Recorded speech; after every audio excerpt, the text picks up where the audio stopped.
আমি পবিত্র গ্রন্থ মুকুট আল কোরআনুল কারীমে থেকে এবার বক্তব্য শুরু করি। আমি কয়েকটা মানুষের পরিচয় দেব আপনাদের সামনে। কেউ যদি কাপড়ের ব্যবসাদার হয়, কাপড় যদি বিক্রি করে, তাকে কি বলে লোক? কাপড়ওয়ালা বলে না? কেউ যদি মাছ বিক্রি করে, লোক কি বলে? মাছওয়ালা। সবজি বিক্রি করে, সবজিওয়ালা। আচ্ছা বলুন তো, মাছওয়ালা, কাপড়ওয়ালা, সবজিওয়ালা এরা আলাদা আলাদা প্রাণী না? এদের টোটালে নাম মানুষ। মানুষ, তাই না? টোটালে নাম এদের মানুষ। আবার কেউ রাতের অন্ধকারে চুরি করতে বার হলে তাকে লোক বলে চোর। একই লোক, একটাই লোক, কিন্তু তার কাজের পরিবর্তনে তার উপাধি অর্থাৎ চেঞ্জ হয়ে যাচ্ছে, যাচ্ছে না? দেখুন, কেউ চুরি করেছে চোর, কেউ ওষুধ দেয় মানুষকে সে ডাক্তার, কেউ পড়ায় তার নাম মাস্টার, কেউ মাছ বিক্রি করে তার নাম মাছওয়ালা, কেউ সবজি বিক্রি করে তার নাম সবজিওয়ালা। মানুষ কিন্তু একটাই। কাজের পরিবর্তন, ব্যবহারের পরিবর্তন, কর্মের পরিবর্তনে তার উপাধি, তার টাইটেল চেঞ্জ হয়ে যাচ্ছে। ঠিক আল্লাহ সুবহানাহু ওয়া তাআলা পবিত্র আল কোরআন অবতীর্ণ করেছেন গরু ছাগলের জন্য না মানুষের জন্য? মানুষের জন্য, তাই না?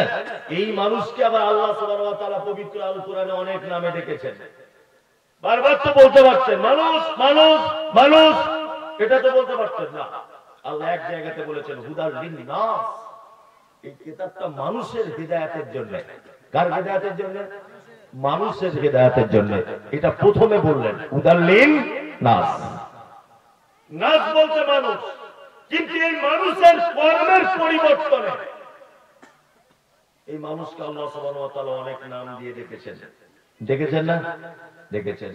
কোথাও কোরআনের শব্দ এসেছে মুমিনুন, আছে আছে।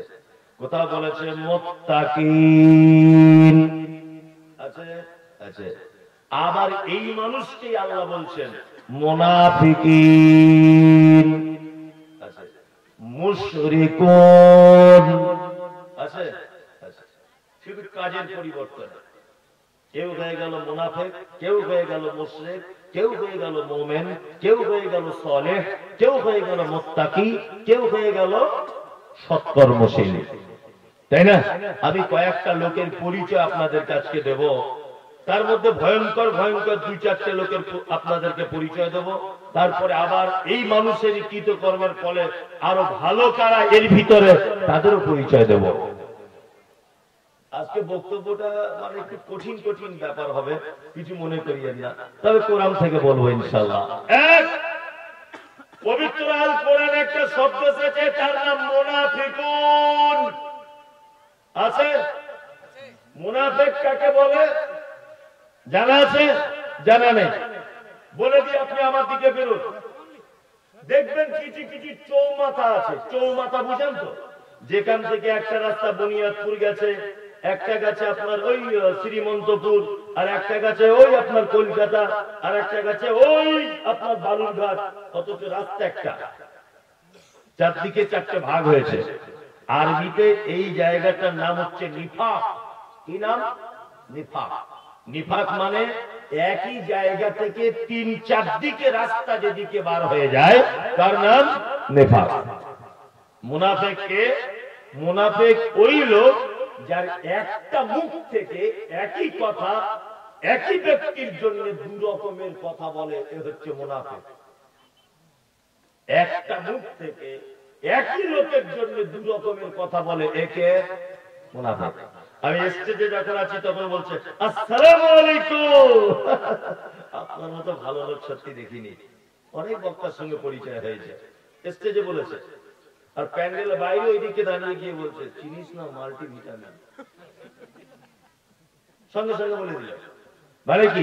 একই ব্যক্তির জন্য দু রকম কথা, একই কি পাক্কা মুনাফিক। নাম্বার দুই, একদম বাংলাতে বুঝে যান, গ্রাম্য বাংলাতে মুনাফিককে। মুনাফিক ওই লোক যার মুখে মিষ্টি অন্তরে বিষ, হচ্ছে মুনাফিক। নাম্বার তিন, সারা পৃথিবীতে বিপর্যয়, মুসলিমদের উপরে যত আঘাত এসেছে, প্রতিটা আঘাত এসেছে মুনাফিকদের কারণে। কি বললাম বুঝলেন? একটা একটা করে আপনাকে পরিচয় দিই। যারা জেনারেল শিক্ষিত লোক জানেন, পলাশীর আমবাগানে নবাব সিরাজউদ্দৌলা ব্রিটিশদের বিপক্ষে তিনি যুদ্ধ করেছিলেন ওই নদিয়া জেলার পলাশীর আমবাগানে। ইতিহাস জানেন তো? ওই কারা কারা হাত তুলুন তো, যে আমরা পড়েছি, সবাই পড়েছেন আপনারা। পলাশীর আমবাগানে নবাব সিরাজের সঙ্গে যুদ্ধ হয়েছিল কার? ব্রিটিশের। নবাব সিরাজের বাড়িতে থেকেছে, নবাব সিরাজের টাকা খেয়েছে, নবাব সিরাজের গাড়িতে করে ঘুরেছে, নবাব সিরাজের গলা ধরে দুজনা মজা করেছে, নবাব সিরাজকে সব প্ল্যান বলে দিয়েছে। তার নাম কি? মীর জাফর আলী। কি বললাম বুঝলেন? নবাবের বাড়িতে থেকে নবাব কিভাবে ব্রিটিশদেরকে মারবে এই প্ল্যান যা কিছু মীর জাফরের সঙ্গে করেছে বেঈমান মীর জাফর, তলায় তলায় সব ব্রিটিশদেরকে বলে দিয়েছে। এই মীর জাফরের কারণে পলাশীর মাঠে নবাব সিরাজউদ্দৌলাকে হেরে বাড়ি আসতে হয়েছিল। ইতিহাস আমরা বলিনি। এই হচ্ছে মুনাফিক। ওই জন্য কথায় কথা বলে না, এই লোকটা একদম মীর জাফর বলে। কি বলেন? অনেক সময় মীর জাফরের কি বলে না, মীর জাফর সেই যার মুখে একরকম, অন্তরে আর এক রকমের হচ্ছে মীর জাফর। এই সমস্ত লোকের থেকে দূরে থাকবেন। আপনার কাছে অনুরোধ এটা। কিছুদিন আগে আমি বক্তব্য রেখেছি, আমি নিজে ডাক্তার জাকির নায়েককে তাড়িয়ে ছেড়ে দেশের মাটিতে কারা, এই বক্তব্য দিতে গিয়ে আমি বলেছি যে সরকার চালাকি করে, কৌশল করে এই লোকটাকে দেশ ছাড়া করেছে। এতদিনে আমি বুঝতে পারলাম, এতদিনে আমার চোখ খুললো। সোশ্যাল মিডিয়া, বিভিন্ন ওয়েবসাইট, বিভিন্ন দিক, ডাক্তার জাকির নায়েকের বক্তব্য শুনে আমার যে অভিজ্ঞতা হয়েছে যে ভারতবর্ষ থেকে তাড়ানোর পিছনে সরকারের যত না হাত আছে, তার মধ্যে বেশি দাড়িওয়ালা, টুপিওয়ালা, পাঞ্জাবিওয়ালা, পীর পূজারী, মুনাফিকদের অবদান সব থেকে বেশি। এই মুনাফিকদের কারণে এই লোকটাকে দেশ ছাড়তে হয়েছে। আজকে অনেকদিন পরে একটা বাস্তব কথা বলে দিলাম আপনাকে। এরাই সব থেকে বেশি ক্ষতি করেছে, মুনাফিকরা। এদেরকে চিনবেন কেমন করে? মুহাম্মদ সাল্লাল্লাহু আলাইহি ওয়াসাল্লাম বলেছেন এদের বাহ্যিক দিকে তিনটে গুণ। কটা? তিনটা। এক, ইজা হাদাসা কাযাবা, যখন কথা বলে সে মিথ্যা কথা বলে। দুই, তার কাছে ওয়াদা করলে খিলাফ করে। তিন নম্বর, তার কাছে আমানত রাখতে দিলে আমানত খিয়ানত করে। চার, আর একটা হাদিসে আছে ঝগড়া হলে গালাগালি করে। মুনাফিক চেনার চারটে গুণ আপনাকে বলে দিলাম। এক, কথায় কথায় মিথ্যা বলে। দুই, ওয়াদা করলে খেলাফ করে। তিন, আমানত রাখলে খিয়ানত করে। চার নম্বর, ঝগড়া মারামারি হলে গালাগালি করে। এ হচ্ছে মুনাফিক। মুহাম্মদ সাল্লাল্লাহু আলাইহি ওয়াসাল্লামকে জিজ্ঞাসা করা হচ্ছে, আল্লাহর নবী, একটা লোক যদি মিথ্যা কথা বলে, একটা লোক যদি ওয়াদা খেলাফ করে, একটা লোক যদি আমানতের খিয়ানত করে, কিন্তু লোকটা গালাগালি করে না, এক কথাতে চারটে গুণের যে কোনো একটা গুণ যদি তার ভিতরে থাকে, সেও কি মুনাফিক? আল্লাহর নবী সাল্লাল্লাহু আলাইহি ওয়াসাল্লাম বলছেন, অবশ্যই তার ভিতরে মুনাফিকের বীজ আছে। কি বললাম বুঝলেন না? মুনাফিকের দানা তার ভিতরে আছে। তার মানে মুনাফিকের একটা গুণ তার ভিতরে আছে। এবার আপনাদেরকে আর একটা মজার কথা বলি। এক, আচ্ছা বলুন, একটা লোক সুদের টাকা খেতে খেতে খেতে খেতে মারা গেল। একটা লোক সুদের টাকা খেতে খেতে খেতে খেতে মারা গেল। লোকটার জানাজা পড়া যাবে কি যাবে না? যদি বলছেন এত বড় প্রশ্ন করলেন, বলুন একটা আন্দাজে বলুন না। যাবে। এই মমতাজুল ইসলাম বলছি যাবে। দুই, একটা লোক ব্যভিচার করেছে অন্যায় ভাবে, লোকটা মারা গেছে, তার জানাজা পড়া যাবে কি যাবে না? যাবে, যাবে। একটা লোক মদ পান করে, এই লোকটা মারা গেছে, তার জানাজা পড়া যাবে কি যাবে না? যাবে। একটা লোক অন্যায় ভাবে কোন মারাত্মক কাবিরা পাপ করেছে, তার জানাজা পড়া যাবে কি যাবে না? যাবে। কিন্তু মুনাফিকরা এত খাতারনাক। তখনকার দিনের মুনাফিকের সর্দার ছিল, তার নাম আব্দুল্লাহ ইবনে উবাই। আব্দুল্লাহ ইবনে উবাই মারা গেলেন। আব্দুল্লাহ ইবনে উবাইয়ের বেটা নাম হলো তার আব্দুল্লাহ। আল্লাহর নবীকে গিয়ে বলছেন, আল্লাহর নবী, আমি তো ইসলাম কবুল করেছি, আমার ইচ্ছা হচ্ছে খুব যে আমার বাপের কাফনটা আপনার জামাতে হোক, আপনার গায়ে জামাটা দেন। আল্লাহ নবী সাল্লাল্লাহু আলাইহি ওয়াসাল্লাম জামাটা খুলে দিলেন। মুনাফিক যে সর্দার মারা গেছে, আল্লাহ নবী খুলে দিলেন। আবার আব্দুল্লাহ একটু পরে এসে বলছেন, আল্লাহর নবী, আমি চাই আমার আব্বার জানাজাটা আপনি পড়ুন, আপনি পড়ান। মুনাফিক যে সর্দার মারা গেছে আব্দুল্লাহ ইবনে উবাই। আল্লাহ নবী সাল্লাল্লাহু আলাইহি ওয়াসাল্লাম বলছে, ঠিক আছে, তোমার আব্বার জানাজা পড়াবো।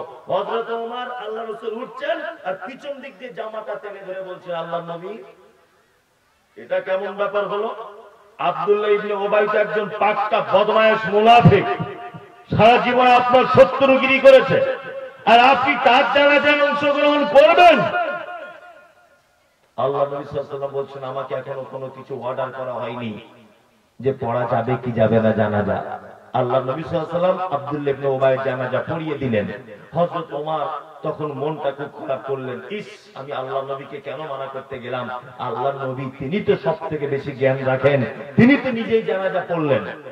সঙ্গে সঙ্গে কোরআনের আয়াত অবতীর্ণ হলো, ওয়ালা তুসাল্লি আলা আহাদিন মিনহুম মাতা আবাদা ওয়ালা তাকুম আলা কবরিহি। মুহাম্মদ সাল্লাল্লাহু আলাইহি ওয়াসাল্লাম, মুনাফিকদের ভিতরে যদি কেউ মারা যায়, আপনি কখনোই তাদের জানাজার সালাত আদায় করবেন না। দুই, শুধু জানাজার নামাজ পড়বেন না এ কথা নয়, আল্লাহ তাআলা আবার বলছেন, ওয়ালা তাকুম আলা কবরিহি, আপনি তাদের কবরের পাশে গিয়ে দাঁড়াবেন পর্যন্ত না। বাজারে মুনাফিক আছে না নেই? আছে। ফজরের নামাজ পড়ে ইমাম সাহেবকে বলছে, আসসালামু আলাইকুম। ওয়ালাইকুম আসসালাম। আপনার মতো ভালো ইমাম সাহেব জীবনে কোনোদিন দেখিনি, খুব ভালো লোক আপনি। নামাজ পড়ে চলে গেছে বাড়িতে। বাড়িতে চলে যাওয়ার পরে ইমাম সাহেব ঘুমাচ্ছে, তা ওই লোকটা আবার জোহরের সময় আযান দিয়েছে, আসছে, এসে দেখছে ইমাম সাহেব নেই। ওর মেয়ের অসুখ, হঠাৎ মোটরসাইকেলে বাড়ি চলে গেছে। যে লোকটা ফজরের নামাজের পর ইমাম সাহেবকে খুব প্রশংসা করলো, ওই লোকটা জোহরের সময় এসে দেখছে ইমাম সাহেব নেই। তখন সেক্রেটারিকে ডেকে বলছে, এই ইমাম সাহেব বেশি দিন রাখা যাবে না, সবার লোক খুব ভালো নয়, শুধু কামাই করে দিচ্ছে। হচ্ছে পাক্কা মুনাফিক। একই পাক্কা মুনাফিক।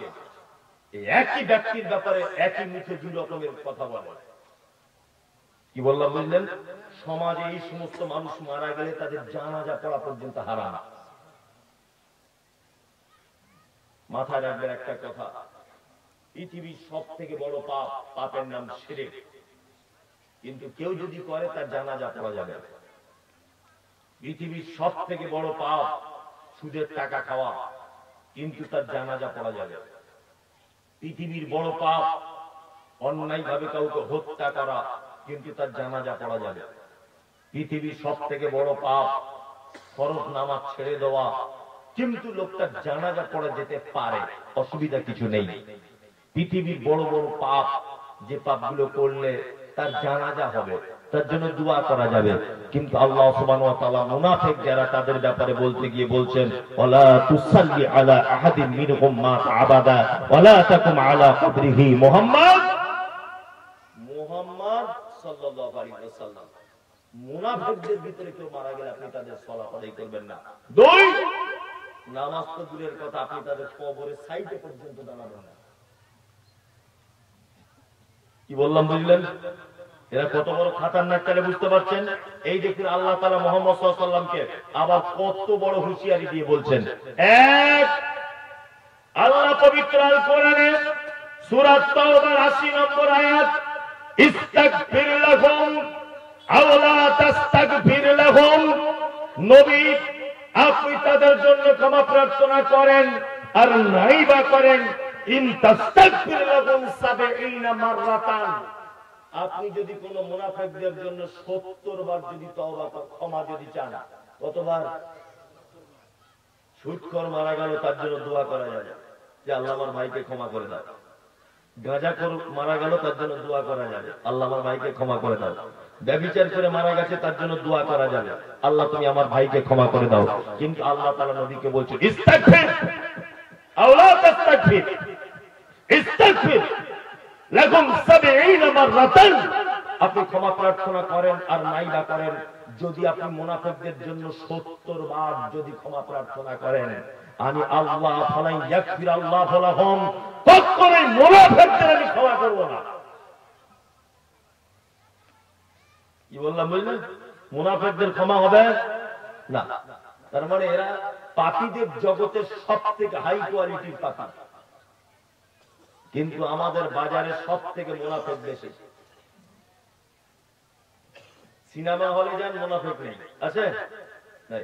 সবাই দেখবেন পা তুলে দিয়ে সিনেমা দেখছে। 20 कोस दूर से अगर कोई बच्ची रोते, माँ कहती है कि बच्ची सो जा, गब्बार सिंह आ जाएगा। সবাই বসে বসে চলে বই ডায়লগ শুনছে। ওখানে মুনাফিক খুঁজে পাবেন না। মেলায় যান, মুনাফিক নেই। ওখানে সবাই ইনামালা নিয়ে, ঐশ্বর্য রায় এদেরকে নিয়ে ব্যস্ত, ওখানে আপনি মুনাফিক পাবেন না। কি বললাম বুঝলেন? বাজারে যান, মুনাফিক নেই। যত মুনাফিক এখন 2-3 জায়গায় খোঁজ করলে বেশি পাওয়া যায়। তার মধ্যে আমি 1 নম্বর জায়গা পিস করেছি, এখন আল্লাহর ঘর মসজিদের ভিতরে বেশি। কি বললাম বুঝলেন? নামাজ পড়ার পরে বলছে কি ব্যাপার, অমুকের বউ ঘন ঘন গঙ্গারামপুর যাচ্ছে কেন? আর একজন তখন বলছে হয়তো কট লাইন করেছে। ও কট লাইন করেছে, তোমার বাপ দেখতে গিয়েছিল? তুই বলতে গেলে কেন অমুকের বইয়ের ব্যাপারে কথা? হ্যাঁ, একটা লোক 2 তলা বাড়ি করেছে, তো মসজিদের ভিতরে নামাজ পড়ে বলছে কি ব্যাপার বলতো, হঠাৎ 2 তলা বাড়ি করে ফেললো। আর একজন বলছে জানিস না, হয়তো নোনা পানি ঢুকে গেছে তলার দিক দিয়ে। বলছে পরনিন্দা পরচর্চা হইতে হয় না? মসজিদে নামাজ পড়ে হয় না?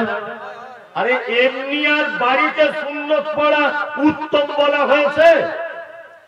মুহাম্মদ সাল্লাল্লাহু আলাইহি ওয়াসাল্লাম চরম বড় বৈজ্ঞানিক, তিনি বলেছেন মুসল্লি তোমার মসজিদে ফরজ নামাজ হয়ে যাবার পরে 1 মিনিট তুমি বুঝবে না, তাসবিহ করা শেষ হয়ে গেলে বাড়ি চলে এসো, বাড়িতে এসে সুন্নত পড়ো। কি বললাম বুঝলেন? তার মানে মুহাম্মদ সাল্লাল্লাহু আলাইহি ওয়াসাল্লাম যে পদ্ধতির কথা বলেছেন বাড়িতে সুন্নত পড়া, এই কারণে যে তিনিও বুঝতে পেরেছেন যে আগামী দিনের অদূর ভবিষ্যতের মুসল্লিরা এর ওর বইয়ের কথা আলোচনা করবে, ওই জন্য বাড়িতে সুন্নত পড়ার কথা বলা হয়েছে। কি বললাম বুঝলেন? চরম বিপদ যদি আপনি মুনাফিকের তালিকায় যদি চলে আসেন। আল্লাহ তুমি আমাদেরকে মুনাফিকি থেকে বাঁচাও, বলুন আমিন। আর এক জায়গাতে মুনাফিকি, চায়ের দোকানে 5 টাকা 1 কাপ চা খায় আর 45 মিনিট পরে বদনাম করে বসে করে না? এই ওর কথা, ওর বেটির কথা, ওর বইয়ের কথা, এটা ওটা মুনাফিকি চাল। জি আল্লাহ তুমি আমাদের এই মুনাফিকি থেকে বাঁচাও, বলুন আমিন আমিন। আপনাকে বললাম বাহ্যিক দৃষ্টিতে 4টে গুণ মুনাফিকের। মুনাফিকের আর একটা গুণ অন্তরের দিক দিয়ে কেমন? আল্লাহ তাআলা বলছেন মিনান নাসি মান ইয়াকুলু আমান্না বিল্লাহি ওয়া বিল ইয়াউমিল আখির ওয়া মা হুম বিমুমিনিন।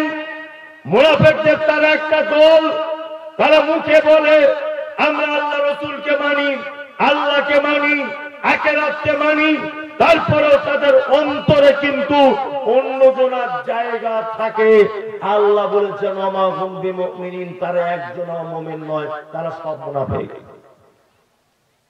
বর্তমান বাজারে এরকম মুসলমান আছে না নাই? আছে।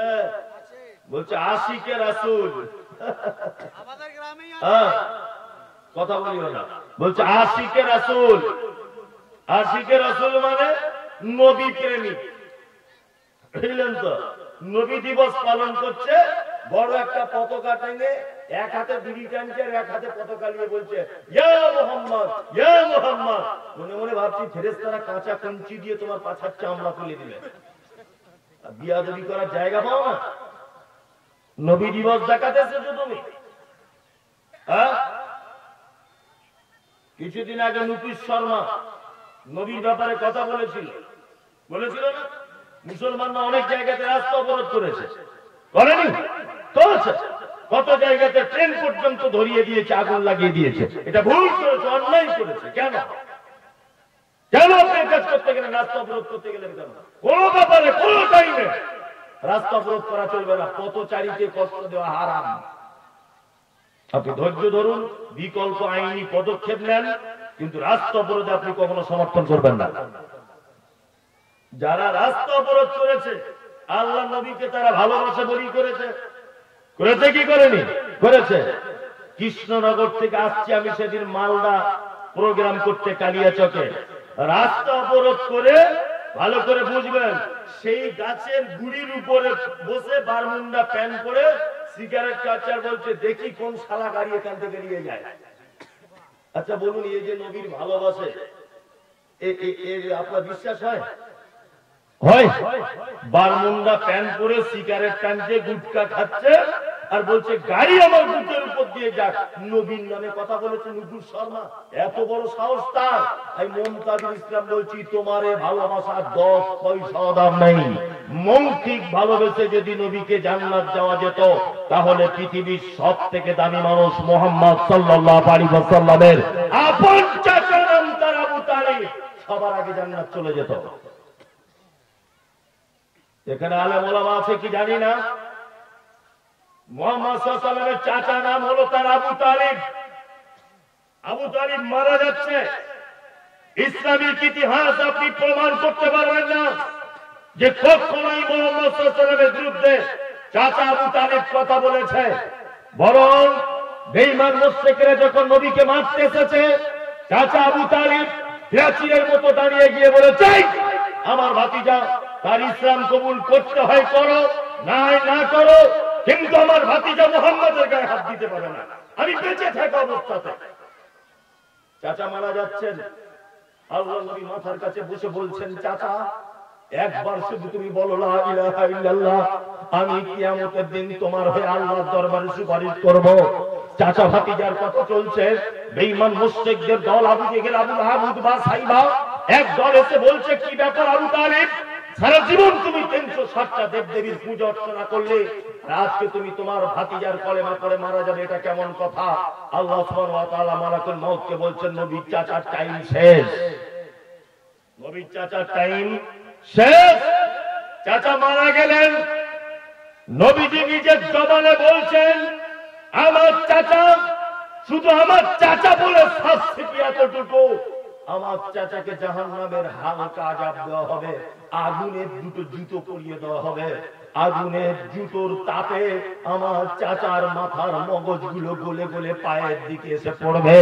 তার মানে বোঝা যায় মৌখিক ভালোবেসে নবীকে জান্নাত যাওয়া যাবে না।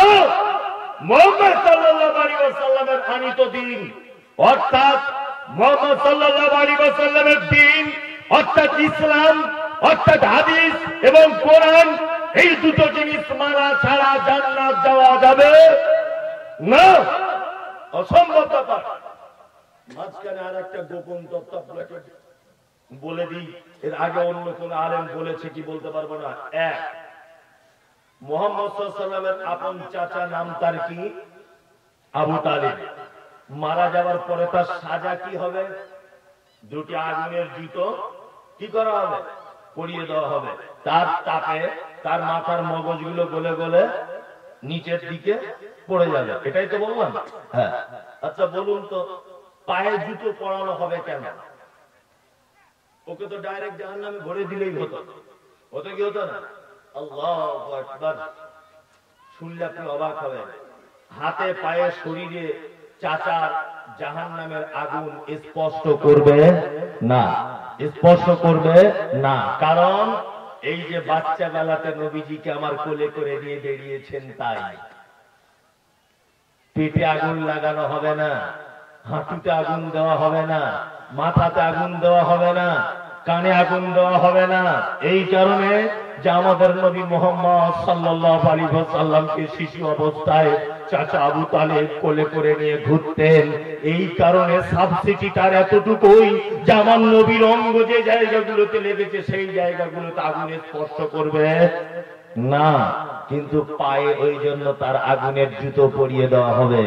তার মানে বোঝা যায় মৌখিক ভালোবেসে জান্নাত যাওয়া যাবে কে না।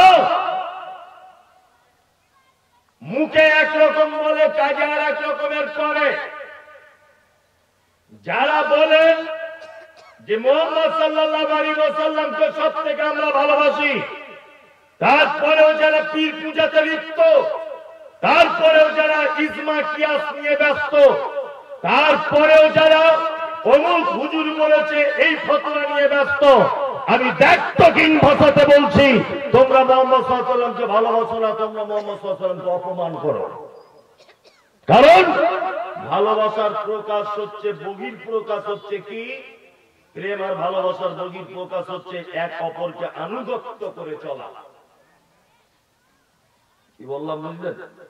কিছুদিন আগে সোশ্যাল মিডিয়া দেখেছেন, হুগলি জেলার এক পীর সাহেব, নাম বলবো না, পীর সাহেব হজ করতে গিয়েছিলেন।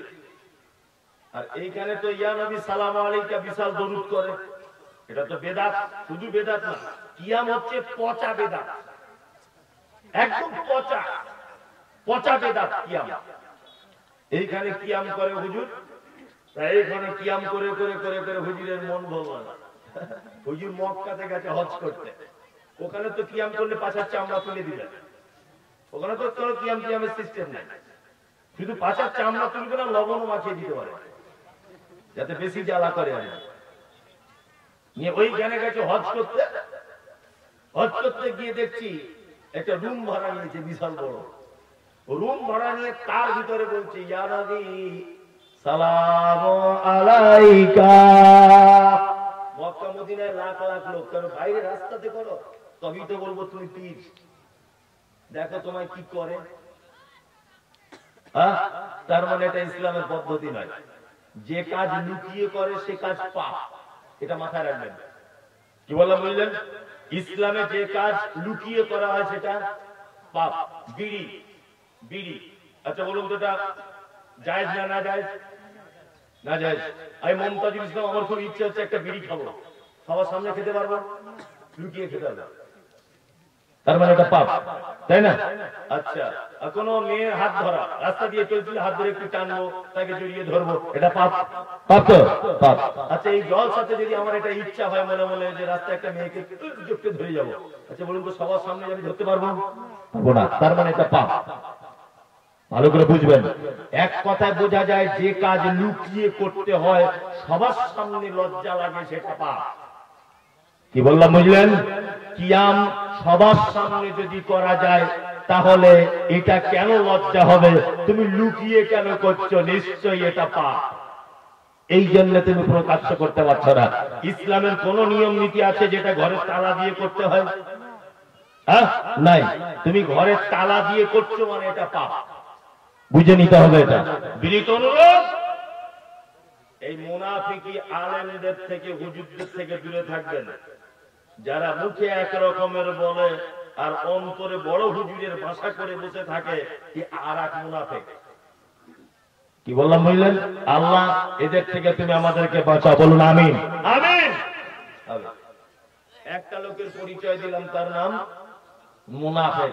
ফাইনাল পরিচয় এবার আপনাদেরকে দিই। এক, তাড়াতাড়ি করে বলুন, পৃথিবীর সব থেকে বড় পাপের নাম কি? শিরক। তারপর পিতামাতাকে গালি দেওয়া, তারপর সুদের টাকা খাওয়া, তারপর ব্যভিচার করা, তারপর মিথ্যা কসম করা, তারপর অন্যায়ভাবে কাউকে হত্যা করা, তারপর মদ পান করা, তারপর অপরের জমি ফাঁকি দেওয়া, তারপর আরো বড় বড় পাপ। শিরক করলে একটা লোক জাহান্নাম যাবে, সুদ খেলে একটা লোক জাহান্নামে যেতে পারে তওবা যদি না করে। কিন্তু ওই লোকটা কোন জায়গায় থাকবে জাহান্নামে, এটা আল্লাহ কথা বলেনি। শিরক পৃথিবীর সব থেকে বড় পাপ, কিন্তু কোন জায়গাতে থাকবে জাহান্নামে এটা আল্লাহ বলেনি। কিন্তু আল্লাহ তাআলা বলেছেন, ইন্নাল মুনাফিকিনা ফিদ দারকিল আসফালি মিনান নার। পৃথিবীতে মুনাফিকরা এত নিকৃষ্ট যে তাদেরকে আমি জাহান্নামের একেবারে তলাতে রাখবো। ব্যাপার কি বুঝলেন? তার মানে পাপীদের জগতে শিরিককারীর থেকেও নিকৃষ্টকে, নিকৃষ্টের দিকে বলছি কে? মুনাফিক। জবান আছে, একটু হিসাব করে কথা বলবেন, সবসময় ঘাট ঘাট ঘাট ঘাট করে বলবেন না।